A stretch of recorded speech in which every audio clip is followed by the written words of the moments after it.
ప్రస్తుతం మనతో పాటు జంగా ఉన్నారు. సార్, ప్రధానంగా ఇవాళ మీరు టికెట్ ఆశిస్తూ ఉన్నారు, గురిజాల టికెట్. కానీ అక్కడ సిట్టింగ్ ఎమ్మెల్యే ఉన్నారు. మీరు టికెట్ ఆశించడం వెనుక ప్రధానమైన కారణం ఏంటి?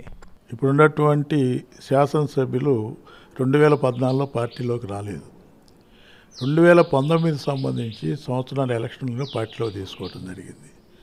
అంటే దాదాపు కాంగ్రెస్ పార్టీ హయాం అధికారంలో ఉన్నప్పుడు కాంగ్రెస్ పార్టీలో అన్ని విధాలు కూడా అనుభవించి మళ్ళీ వైఎస్ఆర్ కాంగ్రెస్ పార్టీ అధికారంలోకి వస్తున్నటువంటి ఆలోచన చేసినప్పుడు మాత్రం పార్టీలోకి రావటం జరిగింది.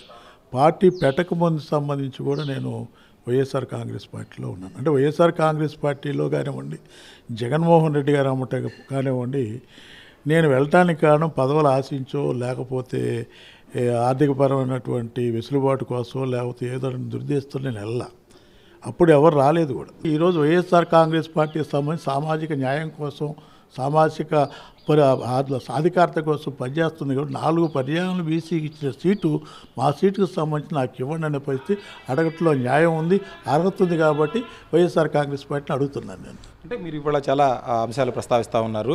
వైసీపీ కార్యకర్తలని సిట్టింగ్ ఎమ్మెల్యే ఇబ్బంది పెట్టారు, కార్యకర్తలని, నేతలను కూడా. మీరు 4.5 ఏళ్ళు మీకు అక్కడ సీటు త్యాగం చేయడం వల్లే ఎమ్మెల్సీ కూడా ఇచ్చారు అని చెప్పి అటు ఎమ్మెల్యే వర్గం కూడా చెప్తా ఉంది. అంటే మీకు పదవులు అనుభవించారు, అదేవిధంగా పార్టీ కార్యకర్తలు 4.5 ఏళ్ళు కష్టపడుతున్నప్పుడు ఈ సమయంలో మాత్రమే నోరు పెట్టడం వెనుక మీరు టికెట్ ఆశించే అని చెప్పేసి ఆరోపణలు అయితే వస్తూ ఉన్నాయి. ఇప్పుడు వాస్తవంగా ఎవరు నమ్మినా నమ్మకపోయినా నాకంటూ ఒక ఆలోచన విధానం కానివ్వండి, ఒక పద్ధతి కానివ్వండి నాకంటూ ఉంది. ఎందుకంటే టికెట్ సంబంధించి ఆశించటం అనేది ఇది వాస్తవం. టికెట్ వస్తుందా రాదుందా చేస్తావా లేదని తర్వాత విషయం. ఏది చేసినా సరే ఎవరు నమ్మినా నమ్మకపోయిన దాకా మీకు నాకు ఒక ఆలోచన ఉంటుంది. నేను వర్క్ చేసేది శేష జీవితాన్ని కూడా నా చేతనైనంత మేరకు బడుగు బలహీన వర్గాలకి నేను చేస్తాను లేదా అవకాశం ఉన్న మేరకు ప్రయత్నం చేయడం జరుగుతుంది. రాజకీయాల్లో ఉన్నాం కాబట్టి తప్పదు. ఈ రోజున మళ్ళా కూడా నియోజకవర్గ అభిప్రాయ ప్రకారం నియోజకవర్గంలో కూడా ఆత్మీయ సమావేశాన్ని ఏర్పాటు చేయడం జరుగుతుంది.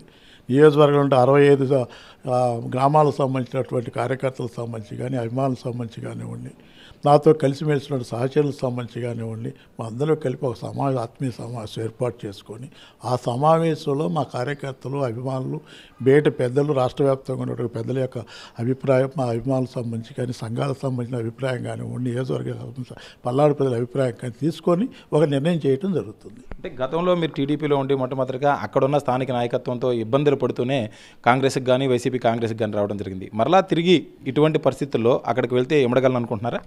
వరదాలు ఇస్తారంటున్నారు, గుంటూరు వస్తారంటున్నారు. అసలు చెల్లిపోయారు, మాట్లాడారు, బాబు గారితో మాట్లాడారు, లోకేష్ గారితో మాట్లాడారు. రాజకీయం సహజంగా ఇవన్నీ కూడా అనేకమైన ఉన్నటువంటి విధాల్లో ఎవరు విధానంగా ఆలోచిస్తుంటారు. ఏదైనప్పుడు కూడా ఆయనతో కలిసి ప్రయాణం చేయటం లేదనే కదా మొట్టమొదటికి నా నియోజకవర్గానికి పల్నాడు ప్రాంత ప్రజల యొక్క అభిప్రాయం తీసుకుని నిర్ణయం తీయడం జరుగుతుంది. ఎప్పటిలోపు తుది నిర్ణయం ఉంటుంది అనుకోవచ్చు? త్వరలోనే ఉంటుంది, త్వరలోనే తీసుకుంటారు. ఇది పరిస్థితి. ముఖ్యంగా ఆత్మాభిమానం, ఆత్మగౌరవం కోసం పోరాటం చేస్తున్నాం కాబట్టి ఏ విధంగా పోరాటం చేస్తానని త్వరలోనే వెల్లడిస్తానని చెప్పేసి ఎమ్మెల్సీ జంగా కృష్ణమూర్తి అంటున్నారు.